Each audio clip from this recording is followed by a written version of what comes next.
Breaking చూస్తున్నాం. Macherla MLA Pinnelli రామకృష్ణారెడ్డిపై హత్యాయత్నం case నమోదైంది. పిన్నెల్లితో పాటు ఆయన సోదరుడు వెంకట్రామరెడ్డి పైన కేసు నమోదు చేశారు.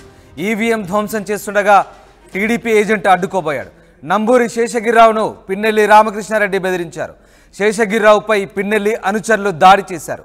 శేషగిరిరావు ఫిర్యాదుతో ఎమ్మెల్యే పిన్నెల్లి రామకృష్ణారెడ్డిపై హత్యాయత్నం కింద కేసు నమోదు చేశారు పోలీసులు. ఎమ్మెల్యేతో పాటు మరో 15 మందిపై కేసు నమోదైంది. ఐపీసీ 307, 147, 148, 120B, 324, రెడ్ విత్ 149 సెక్షన్ల కింద రెంటచింతల పోలీస్ స్టేషన్లో కేసు నమోదైంది. కారంపూడి టీడీపీ కార్యాలయంపై దాడి, సిఐ నారాయణస్వామిపై దాడి ఘటనపై మరో కేసు నమోదైంది. పిన్నెల్లి రామకృష్ణారెడ్డితో పాటు ఆయన సోదరుడిపై కూడా ఐపీసీ 307, 332, 143, 147, 324, 149 సెక్షన్ల కింద కేసు నమోదు చేశారు. మొత్తం మీద పిన్నెల్లిపై కేసుల పరంపర కొనసాగుతుంది. మరోసారి పిన్నెల్లిపై హత్యాయత్నం కేసు నమోదైంది. నంబూరి శేషగిరిరావు ఇచ్చిన ఫిర్యాదుతో ప్రస్తుతం ఆయనపై రెంటచింతల పోలీస్ స్టేషన్లో కేసు నమోదైనట్టుగా తెలుస్తోంది. హత్యాయత్నం కేసు నమోదైంది. ఇక ఆయన సోదరుడిపై కూడా హత్యాయత్నం కేసు నమోదైంది. మా ప్రతినిధి రామారావు లైవ్లో జాయిన్ అవుతున్నారు. రామారావు, పిన్నెల్లిపై హత్యాయత్నం కేసు నమోదైనట్టుగా తెలుస్తోంది. ఆయనపై ఎలాంటి కేసులు నమోదయ్యాయి? రామదాస్, పోలింగ్ సమయంలో కావచ్చు, పోలింగ్ తర్వాత పల్నాడు జిల్లా మాచర్ల నియోజకవర్గంలో పూర్తిగా దాడులు జరిగాయి. టీడీపీ వైసీపీ వర్గీయుల మధ్య దాడులు కూడా రాష్ట్ర వ్యాప్తంగా సంచలనం సృష్టించాయి. అయితే ఈ మాచర్ల నియోజకవర్గానికి సంబంధించి రెండచింతల మండలం పాలవాయి గేట్లో ఎమ్మెల్యే పిన్నెల్లి రామకృష్ణారెడ్డి ఈవీఎం ధ్వంసం చేయటం పై ఎలక్షన్ కమిషన్ చాలా సీరియస్ అయింది. సో ఎలక్షన్ కమిషన్ సీరియస్ అయిన తర్వాత వరుస ఎమ్మటి ఎమ్మెల్యే పిన్నెల్లి రామకృష్ణారెడ్డిపై కేసులు నమోదవుతూ వస్తున్నటువంటి పరిస్థితి ఉంది. ఈవీఎం ధ్వంసం చేసిన కేసులో ఆయన మీద కేసు నమోదు చేశారో, అలాగనే అరెస్ట్ చేయాలని ఆదేశించినప్పటికీ ఆయన హైకోర్టుకు వెళ్ళి ఈ నెల 6 వరకు, ఏదైతే వచ్చే నెల పోలింగ్ కౌంటింగ్ అయిపోయిన తర్వాత 6వ తేదీ వరకు కూడా అరెస్ట్ చేయకుండా కూడా ఆదేశాలు తెచ్చుకోవడం జరిగింది. అయితే ఈ నేపథ్యంలోనే ఎలక్షన్ కమిషన్ సీరియస్ అవడంతో మాచర్ల నియోజకవర్గంలో జరిగిన ఘటనల మీద పూర్తి స్థాయిలో కేసులు నమోదు చేస్తున్నటువంటి పరిస్థితి ఉంది. అలాగనే ఎమ్మెల్యే పిన్నెల్లి రామకృష్ణారెడ్డి మీద హత్యాయత్నం కేసు 307 సెక్షన్ కింద కూడా రెండచింతల పోలీసులు కేసు నమోదు చేశారు. ప్రధానంగా ఈవీఎం ధ్వంసం చేసినటువంటి పాలవాయి గేటు ఘటనలో ఆయన అడ్డుకునేందుకు టీడీపీ ఏజెంటు శేషగిరిరావు, నంబూరు శేషగిరిరావు ప్రయత్నించడం జరిగింది. సో నంబూరు శేషగిరిరావు ప్రయత్నించిన సమయంలోనే ఎమ్మెల్యే రామకృష్ణారెడ్డి అతన్ని బెదిరించడం జరిగింది. అలాగనే ఈవీఎం ధ్వంసం చేసిన తర్వాత కొద్దిసేపు అక్కడ పోలింగ్ ఆగిపోయింది. పోలింగ్ ఆగిపోవడంతో ఏజెంటు శేషగిరిరావు బయటకు వచ్చారు. బయటకు వచ్చిన తర్వాత శేషగిరిరావు మీద ఎమ్మెల్యే రామకృష్ణారెడ్డి అనుచరులు దాడి చేశారు. ఆ దాడిలో ఆయనకు తీవ్ర గాయాలయ్యాయి. వెంటనే హాస్పిటల్కి వెళ్లారు. భయాందోళనతో తనని ఏమైనా చేస్తారో, తన కుటుంబ సభ్యులను ఏమైనా చేస్తారన్న ఆందోళనతో అతను అజ్ఞాతంలోకి వెళ్ళడం జరిగింది. అయితే ఈవీఎం ధ్వంసం అయినటువంటి ఘటన బయటకు వచ్చిన తర్వాత శేషగిరిరావు కూడా బయటికి రావడం జరిగింది అజ్ఞాతంలో నుంచి. అలాగనే టీడీపీ నేతలు ఎవరైతే ఉన్నారో మాచర్ల అభ్యర్థి జూలకంటి బ్రహ్మారెడ్డి, అలాగనే టీడీపీ నేతలు అందరూ కలిసి డీజీపీ హరీష్ కుమార్ గుప్తాని కలవటం జరిగింది. ఈవీఎం ధ్వంసం చేసిందే కాకుండా అలాగనే శేషగిరిరావుని బెదిరించారు, హత్యాయత్నం చేశారు, అతనిపై దాడి చేశారు. తీవ్రంగా గాయపడి అతను అజ్ఞాతంలోకి వెళ్ళిపోవాల్సినటువంటి పరిస్థితి ప్రాణభయంతో.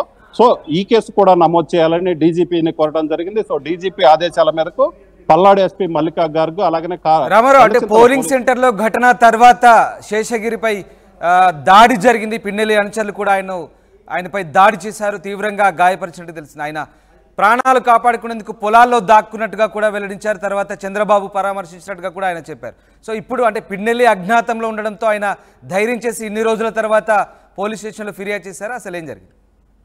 ఖచ్చితంగా రామదాస్, ఎందుకంటే ఆయన పూర్తిగా ప్రాణభయంతో పారిపోయినటువంటి పరిస్థితి ఉంది. కుటుంబ సభ్యులకు ఎక్కడున్నాడో కూడా చెప్పలేదు. సో ఈ నేపథ్యంలోనే పిన్నెల్లి రామకృష్ణారెడ్డి మీద ఈసీ కన్నెర్ర చేయటం, అలాగనే ఆయన పరారవటంతో, ఆయన అజ్ఞాతంలోకి వెళ్ళిపోవడంతో శేషగిరిరావుకి టీడీపీ నేతలు ధైర్యం చెప్పారు. అప్పుడు మాత్రమే శేషగిరిరావు బయటికి రావడం జరిగింది. ప్రధానంగా చూసుకున్నట్లయితే శేషగిరిరావు రెండచింతల పోలీసులకు ఫిర్యాదు చేయడం జరిగింది. తాను ఏజెంట్గా ఉన్న సమయంలోనే పిన్నెల్లి రామకృష్ణారెడ్డి మొదటి 2 సార్లు వచ్చినప్పుడు ఎటువంటి ఈ గొడవ చేయలేదు. 3వసారి వచ్చి ఏకంగా నేరుగా ఈవీఎం ధ్వంసం చేశారు. ఆ సమయంలో తాను ఎందుకు ధ్వంసం చేశామని ఆయన్ని ప్రశ్నించిన సమయంలోనే పోలింగ్ బూత్ లోనే తనను ఏలు పెట్టి చూపెడుతూ బెదిరించారు, నీ సంగతి తేలుస్తాను అని చెప్పడం జరిగింది. అలాగనే బయటకు వచ్చిన తర్వాత ఆయన ఏదైతే చెప్పాడో, బయటకు వచ్చిన తర్వాత ఆయన అనుచరులు దాడి చేయటం, కార్లలో నుంచి రాడ్లు తీసి తనను కొట్టడం, తనకు తలకు తీవ్ర గాయవటం, 6 కుట్లయ్యి ఇక తాను ప్రాణాలతో బయటపడినేమోనని కూడా ఆయన ఆందోళన వ్యక్తం చేయడం జరిగింది. సో ఈ నేపథ్యంలోనే శేషగిరిరావు ఫిర్యాదుతో రణచింతల పోలీసులు కేసు నమోదు చేయడం జరిగింది. ఎమ్మెల్యే పిన్నెల్లి రామకృష్ణారెడ్డితో పాటు మరో 15 మంది మీద ఆయన ఫిర్యాదు చేశారు. సో వీళ్ళందరి మీద కేసు నమోదు చేశారు 307 సెక్షన్ కింద. అయితే ఇందులో A1 గా పిన్నెల్లి రామకృష్ణారెడ్డిని పెట్టడం జరిగింది. దీంతో పాటు చూసుకున్నట్లయితే 144, 147, 120B, 324 రెడ్ విత్ 149 సెక్షన్ల కింద కేసు నమోదు చేశారు. అలాగనే ఈ కేసులతో పాటు మరొక కేసు కూడా ఎమ్మెల్యే రామకృష్ణారెడ్డి మీద 307 కేసు నమోదైంది. అది కూడా కారంపూడి ఘటనకు సంబంధించి ఈ ఎన్నికల ఏదైతే పోలింగ్ తర్వాత చూసుకున్నట్లయితే మరుసటి రోజు కారంపూడిలో టీడీపీ కార్యాలయం మీద దాడి చేశారు. ఆయన అనుచరులు వందల సంఖ్యలో రాడ్లు తీసుకొని బహిరంగంగానే రోడ్ల మీద తిరగడం జరిగింది. టీడీపీ నేత జానీకి సంబంధించినటువంటి కారు ధ్వంసం చేశారు. సో వీటన్నిటికి సంబంధించి కూడా పోలీసులు కేసు నమోదు చేశారు. అయితే ఈసీ ఆదేశాలతో సెక్షన్లు కూడా మార్చడం జరిగింది. ఈ కేసుకు సంబంధించి చూసుకున్నట్లయితే పిన్నెల్లి రామకృష్ణారెడ్డితో పాటు ఆయన సోదరుడు వెంకటరామరెడ్డి మీద కూడా కేసు నమోదు చేయడం జరిగింది. అలాగనే ఇక్కడే చూసుకున్నట్లయితే దాడులు జరుగుతున్న సమయంలో అడ్డుకోపోయినటువంటి కారంపూడి సిఐ నారాయణ స్వామి మీద కూడా దాడి జరిగింది. సో మొత్తం మీద అయితే మాత్రం ఇక్కడ కూడా 307 సెక్షన్ కింద కేసు నమోదు చేశారు. అలాగే ఇక్కడ 307, 332, 143, 147, 324, 149 సెక్షన్ల కింద కేసు నమోదు చేయడం జరిగింది. మొత్తం మీద అయితే ఈవీఎం ఏదైతే పగలగొట్టారో దాని మీద కేసు నమోదు చేసిన తర్వాత 2 కేసులు నమోదు చేశారు. ఈ 2 కూడా 307 సెక్షన్లు అటెంప్ట్ మర్డర్ కేసులు కూడా నమోదు చేయడం జరిగింది. Ramdas. Right, thanks for the update Rama Rao. ఇది మొత్తం మీద ఎమ్మెల్యే పిన్నెల్లి రామకృష్ణారెడ్డి ఈవీఎం ధ్వంసంతో పాటు ఏపీలో పోలింగ్ పూర్తయిన తర్వాత కూడా రాజకీయ హింస ప్రజ్వరిల్లింది. ముఖ్యంగా పల్నాడు మాచర్ల ప్రాంతంలో ఆ హింసకు పిన్నెల్లిని బాధ్యుని చేస్తూ ఈసీ కన్నెర చేసింది. ఆయనపై పలు సెక్షన్ల కింద కేసు నమోదైంది. ఇప్పుడు తాజాగా మరి పిన్నెల్లిపై మరొక హత్యాయత్నం కేసు కూడా నమోదైంది. ఆయన బాధితుడు శేషగిరిరావు ఇచ్చిన ఫిర్యాదు మేరకు ఆయనపై హత్యాయత్నం కేసు నమోదైంది. అయితే నంబూరి శేషగిరి తనపై పిన్నెల్లి అనుచరులు దాడి చేశారంటూ కొద్ది రోజులు అజ్ఞాతంలోకి వెళ్లారు. ఆయన తప్పించుకొని తిరిగే ప్రయత్నం చేశారు. ప్రాణాలు కాపాడుకునేందుకు ఆయన చాలా ప్రయత్నాలు చేశారని చెప్తున్నారు. అసలు నంబూరి శేషగిరిరావు ఏం చెప్పారో ఒకసారి చూద్దాం. మాచర్ల నియోజకవర్గంలో ఎమ్మెల్యే ఈవీఎం ధ్వంసం చేసిన ఘటనకు సంబంధించి ప్రత్యక్ష సాక్షి ఏదైతే పాలవాయి గేట్లో పోలింగ్ బూత్లో టీడీపీ తరపున ఏజెంట్గా కూర్చున్నటువంటి శేషగిరిరావు మనతో పాటు ఉన్నారు. చెప్పండి, అసలు ఆ రోజు మీరు ఏజెంట్గా కూర్చున్నప్పుడు ఆ ఘటన జరిగినప్పుడు ఆ సమయంలో ఏం జరిగింది? అసలు 1-2 సార్లు ఎమ్మెల్యే గారు వస్తున్నారు, 1-2 సార్లు ఎమ్మెల్యే గారు వచ్చి చెక్ చేసుకొని వెళ్తున్నారు. అదేవిధంగా వచ్చినారు అనుకున్నాం. ఈవీఎం కాడికి వెళ్ళారు, అటు తీసుకొని కింద కొట్టారు. అది చూసి అందరూ భయపడి ఓట్లు వేయడానికి వచ్చిన కూడా పారిపోయారు. ఆఫీసర్లు కూడా అందరూ భయపడి అటు ఇటు కాక లేచి నిలబడ్డారు. ఏమంటే బయటికి వెళ్ళిపోయారు, పగలగొట్టి బయటికి వెళ్ళిపోయారు ఎమ్మెల్యే గారు. వెళ్ళిపోయిన తర్వాత నేను లోపల కొద్దిసేపు ఉన్నాను. ఉన్న తర్వాత ఒక 2 నిమిషాలు 3 నిమిషాలు ఉన్న తర్వాత బయటికి పంపించారు. అప్పుడు నేను మరి ఇక్కడ అన్న కదా సార్ ఇదేంది తప్పు అనే వరకు ఆయన ఏళ్ళు చూపించింది జాగ్రత్తగా ఉండదు ఇదని. ఇంకా బయటికి బాగానే నన్ను వాళ్ళ కారులో ఉన్న కర్రలు అవన్నీ తీసుకొని నా మీద అటాక్ చేశారు. నా తలకాయ బాలు కొట్టారు, చెయ్యి ఇక్కడ ఈ తోడ ఇంకా ఈపుని బాబుని అన్నీ కొట్టారు ఒక 5-6 గుదలు. అంటే యాక్చువల్గా ఆ రోజు మీ పోలింగ్ బూత్ దగ్గర సెక్యూరిటీ అంటే పోలీసులు ఉన్నారా? ఉన్నారు, గొడవ ఏం లేదు. ఆ ఎమ్మెల్యే గారు వచ్చేది పడగొడటం వల్లే గొడవ అయింది. ఇంకా సార్ బయటికి వెళ్ళారు. బయటికి వెళ్ళి నేను కూడా ఇంక ఇంటికి వెళ్ళిపోదాంలే ఇంకా ఆపేశారు. ఎలక్షన్ కమిషన్ వాళ్ళు ఆఫీసర్లు ఉంటారు కదా, వాళ్ళు బయటికి పంపించి వాళ్ళు తలిపేసుకున్నారు. ఎలక్షన్ అయిపోయింది కదా ఇంటికి వెళ్దామని వెళ్తున్నారు. వాళ్ళు ఒకేసారి 10-20 మంది నా మీద కర్రలు తీసుకొని వచ్చి నన్ను పగలగొట్టారు. అంటే మీరు పోలింగ్ బూత్లో నుంచి క్లోజ్ చేసిన తర్వాత, పోలింగ్ బూత్ తలుపులు వేసిన తర్వాత బయటకు వచ్చిన తర్వాత కూడా మీ మీద దాడి జరిగిందా? ఎంతమంది దాడి చేశారు? ఆ దాడి జరిగే సమయంలో ఎమ్మెల్యే అక్కడే ఉన్నాడా? ఎమ్మెల్యే గారు అక్కడే ఉన్నారు. ఆయన దగ్గర నుంచి ఆయన 4-5 కార్లు ఉన్నాయి. ఒక కార్లో డిక్కీ ఎత్తినారు, కర్రలు తీసుకొని ఇంకంతా నా మీద వచ్చి అటాక్ చేశారు. నేను ఒక్కడిని కదా ఏం చేస్తాను వెళ్ళకుండా ఉన్నా. వచ్చారు, కొట్టారు. కొట్టిన తర్వాత నేను అసలు చంపేస్తారని అంతలోకి వీళ్ళంతా అక్కడ వాళ్ళు ఇక్కడ వాళ్ళు పోయి నన్ను రక్షించడానికి వాళ్ళ మీద రాళ్ళు వేశారు. నన్ను వదిలిపెట్టి కొద్దిగా అవతలకి వెళ్ళారు, నన్ను యువతలు లాక్కొచ్చారు. అంటే మామూలుగా అప్పుడు ఎమ్మెల్యే మీతో మాట్లాడాడు కదా, మీరు ఏదైతే అక్కడ ధ్వంసం చేయంగానే వస్తుంటే మీరు అడ్డుకున్నారు కదా, ఎమ్మెల్యే మీకు వెళ్ళి చేయి చూపెడతా మాట్లాడాడు. ఏం మాట్లాడాడు? జాగ్రత్తగా ఉండు, అది ఇది జాగ్రత్తగా ఉండి ఎంత చూస్తాను. అంటే మళ్ళీ తర్వాత అక్కడ ఉన్నటువంటి పోలింగ్ సిబ్బందికి మీరు ఫిర్యాదు చేశారా? ఏదైతే అక్కడ వచ్చినప్పుడు అక్కడ చూసుకున్నారు కదా, ఆయన పోలింగ్ ఈవీఎం ధ్వంసం చేసి వస్తున్నప్పుడు మీరు అక్కడ అధికారులకి ఏజెంట్గా కూర్చున్నారు కదా, పీఓకి మీరు ఫిర్యాదు చేశారా? వాళ్ళే అక్కడ ఫోటో తీసుకున్నారు, పీఓ గారు అక్కడ జరిగిందంతా ఫోటో తీసుకున్నారు. ఓకే.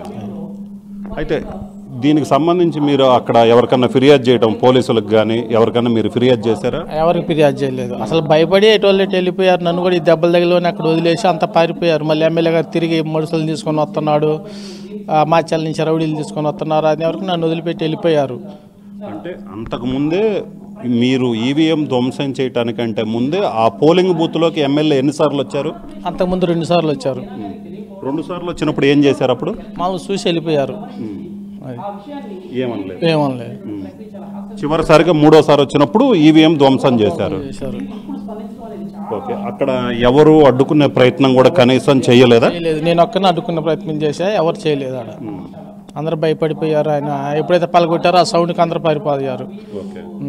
అంటే అక్కడ పథకం ప్రకారం అంటే మీ ఊర్లోనే 2 గంటల పాటు ఉన్నారన్నారు. మీకు తెలుసు అక్కడ 2 గంటల పాటు ఉన్నారు, ఇలాగా మీ బూత్కి వచ్చిపోతున్నారు, అక్కడ గొడవ జరుగుతుంది అనేది ఒక విషయం తెలుసా మీకు? ఎమ్మెల్యే గారు బయట ఉన్నారనే విషయం తెలుసు, గొడవలు జరుగుతున్నాయనేది ఏం తెలియలా. గొడవలు ఏం జరగట్లా, బయట ఉన్నారని తెలిసింది. ఓకే. అంటే ఈ ఎమ్మెల్యే మనుషులందరూ వచ్చేసి మీ మీద ఏదైతే మీరు ఇందాక చెప్పారు కదా, ఏది డోర్ తీసి, కార్ డోర్లు తీసి కర్రలు తీసుకొని దాడి చేశారు, ఇక మీరు డిక్కీ ఓపెన్ చేసి, సో మీరు ఇంకా ప్రాణాలతో బతుకుతారని మీరు అనుకున్నారా? అనుకోవాలా, నేను నడిచి తిరగలే అనుకున్నాను. మా వాళ్ళు అట్లా ఉండబట్టి ఎమ్మెల్యే గారు వాళ్ళ మీద ర్యాలీ బట్టి వాళ్ళు పారిపోబట్టి కొద్దిగా వాళ్ళ కాళ్ళు కొద్దిగా కదిలాయి. నన్ను యువతలు లాక్కొని వచ్చారు చేతులు పట్టుకొని. ఇంకొచ్చి ఇంకా వాళ్ళు కూడా ఫస్ట్ వెయిట్ చేయించారు అక్కడ. వాళ్ళు కూడా వదిలేసి వెళ్ళిపోయారు. ఏంటంటే ఆయన వస్తున్నాడు మళ్ళీ అది ఇదని.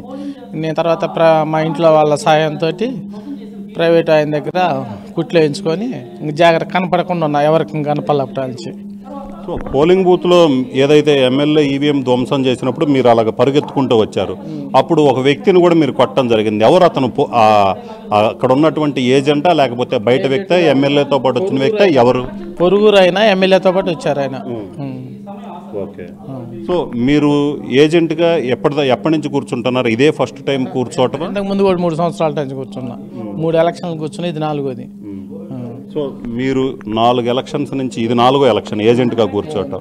ఈ 4 ఎలక్షన్స్లో ఎప్పుడైనా ఇలాగా మీ ఊర్లో కావచ్చు ఇలాంటి ఘటన మీరు ఎప్పుడైనా చూసారా? ఎప్పుడు చూస్తే అసలు ఏజెంట్ అంటేనే ఇంకా భయపడతాం. అసలు భయపడ్డాను. ఎలక్షన్కి ఎవరు ఏజెంట్కి నుంచో లేకపోతే నన్ను నుంచోనిచ్చారు.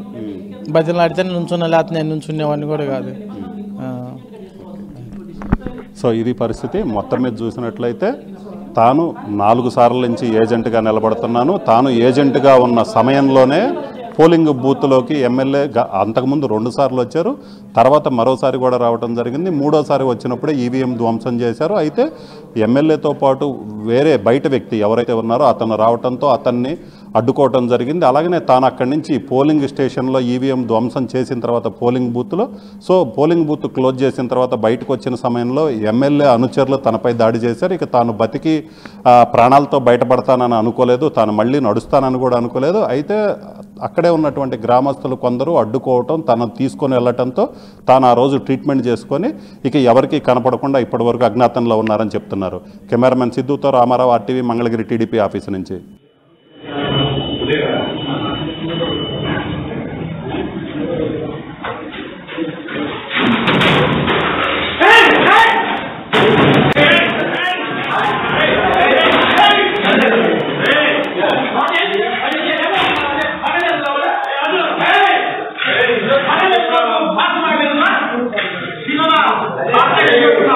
Mariana